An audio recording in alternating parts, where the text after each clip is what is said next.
course, Michael mentions Harvard and Columbia. Of course, some of you are wondering, how'd they let this jerk into the room? But I've made it my life's goal to make the admissions committees of those universities regret the day they ever admitted me.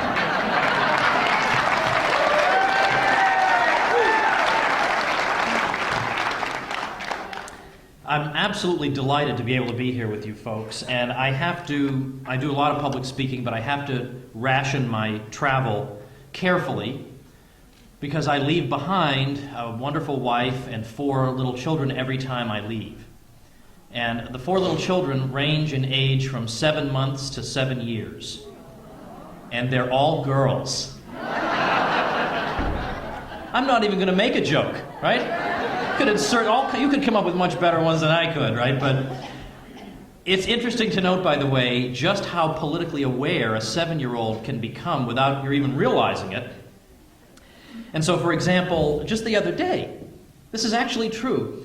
My 7-year-old, Regina, is having a discussion with a 7-year-old friend of hers, and this friend reads a lot of old-timey stories, like 19th century stories. And one of these stories involved purchasing some candy with a penny, like the idea of penny candy, which persisted into the 20th century, of course. And so her friend is saying to her, Regina, what do you think of this story? It seems silly to me, because everybody knows a penny buys hardly anything.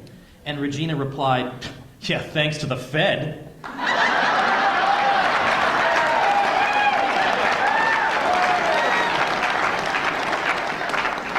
So she's listening in to my conversations. And the other thing the other day, now this is difficult because my wife is as outspoken as I am, but nevertheless, she has to interact with a lot of different mothers who have different political views, and she doesn't always want to be engaged in political debate, while she's food shopping or whatever. So I don't know where they were, but at one time, somebody asked my daughter, so Regina, they wanted to see how knowledgeable she was.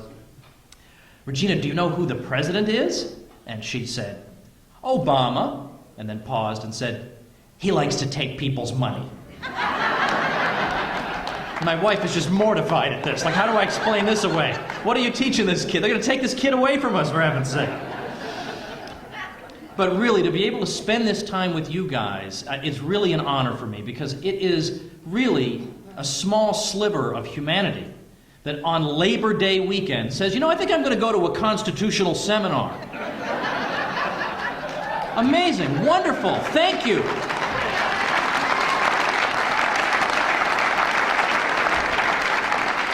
And you still have 2 perfectly good days to grill. It's fine. But you'll be grilling with giant brains because you came to this seminar.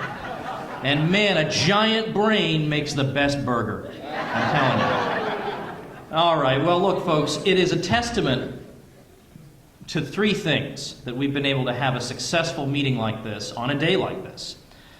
First, again, to all of you, that you came here in complete defiance of the New York Times and MSNBC and the entire apparatus of fashionable opinion, which would forbid you to attend an event like this. This kind of topic is completely off the table.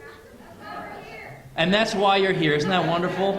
The more off the table it is, the more I want to know about it. Second, of course, these things don't just occur spontaneously. They occur because people put them together. We have great leaders like Michael Bolden, who's a guy from California who just started the 10th Amendment Center.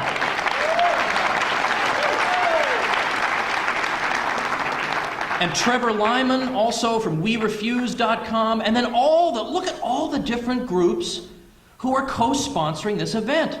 All different kinds of groups, and some of them are 9/12 groups, some of them are Tea Party groups, some of them are entirely independent groups. We all came together, and we don't all agree with each other on everything. So, wonderful. All that means is we're not a cult. Good, okay? Fine. We have disagreements, but we share so much in common that it's wonderful that we are opening up the lines of communication with each other here. Because few enough are the people in this country who are prepared to stand up to the regime. Let's not let our petty squabbles get in the way of forming some friendships and some alliances. There is strength in numbers here. But thirdly, how do you put on an event like this, on a forbidden topic like this, The internet. Now, we all hear a lot of cliches about the internet has liberated this and that, but these aren't cliches, these are true. Until the internet, opinion was basically shaped by what are sometimes called gatekeepers, like the New York Times or MSNBC or all the official channels of opinion, and they sort of decide what the debates are going to be. So they'll decide that, well, we're allowed to debate should the top marginal federal tax rate be 39.1 or 39.0%. We're allowed to debate that. We peons are allowed to debate that subject. We can debate the form in which we're looted. Well, gee, should they loot us? Should they take half our income this way or that way? They're perfectly fine if that's what we're debating. But to bring something onto the table like this is unthinkable. That's why gatekeepers exist, is precisely to keep out ideas like this, precisely to stop any attempt by the people to regain their liberties, and when you see the people get uppity, you immediately squash it. Oh, that's not respectable. Why? That's not a respectable idea. I mean, Newsweek doesn't even mention it. How respectable could it be? That's how they expect us to think. They expect us to think like zombies. But because of the internet, we're no longer giving them the satisfaction. Because the gatekeepers are still there. It's true, they're still in New York Times, at least for now. Ha ha ha. They're still in MSNBC and the whole apparatus. They're still there. The gates are still up, but thanks to the internet, the walls are down.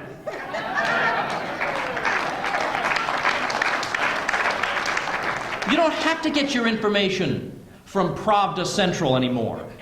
You can get it from sources you actually trust that'll tell you the truth. And so now we can bring up topics like this. Because we weren't going to learn about them in Newsweek or U.S. News and World Report or any of these papers. We weren't going to learn about them that way. We learn about them because we see a video about them on the internet. Or because we read some article on the internet. We're getting around the gatekeepers and making this possible. We have a way, in other words, to reach each other directly and not through the intermediaries of these people and institutions. So instead of wasting our time on the pointless debates that the gatekeepers would prefer, we can change the whole range of discussion. And that's, in effect, what made possible this recent upsurge of interest in state nullification. Now, let me give you just a capsule version of some of the stuff we've heard, but really with my own amplification. What we're talking about here are ideas that are eminently American, but which have fallen down the Orwellian memory hole. They're just down there, way, way, way down. And our overlords sort of assumed that we would never find them again. Because, as I say, Time magazine doesn't talk about them, so can the peons even remember that they exist? Well, see, what they forgot about us is that we have very, very long, retractable arms. We can reach down in there, fish around, and say, hey, what's in that Jeffersonian toolkit that they don't want me to know about? And pull it back up and learn about it. In 1798, we got two documents that are seminal in American history and that have been completely forgotten, and of course I mean the Virginia and Kentucky resolutions of 1798. Now the fact that that even gets applause is significant. 3 years ago, people would say, what in the world is this guy talking about? And I wouldn't blame them. I wouldn't say these people got a terrible education. I wouldn't blame them. That's the whole point, is to suppress documents like this. In fact, in 1998, 200 years later, does anybody recall Bill Clinton holding a White House soiree in honor of the 200th anniversary of these documents? No, of course not. You could hear crickets, right? There was no response whatsoever. But in those documents, we have, respectively, James Madison and Thomas Jefferson urging us that the states have a constitutional role to play. In the Virginia resolutions, we learn that when the federal government goes beyond its constitutional powers, that the states are duty-bound to resist. Now notice he didn't say, well, you might consider resisting, or maybe you could flip a coin, and if it comes up heads, you would resist. The states are duty-bound to resist. Thomas Jefferson, who drafted the Kentucky resolutions of 1798, in his initial draft, as well as in the follow-up resolutions of 1799, said that a nullification is the rightful remedy in a situation like this. So Jefferson came up with that word. It wasn't me. It wasn't any of us. It was Thomas Jefferson.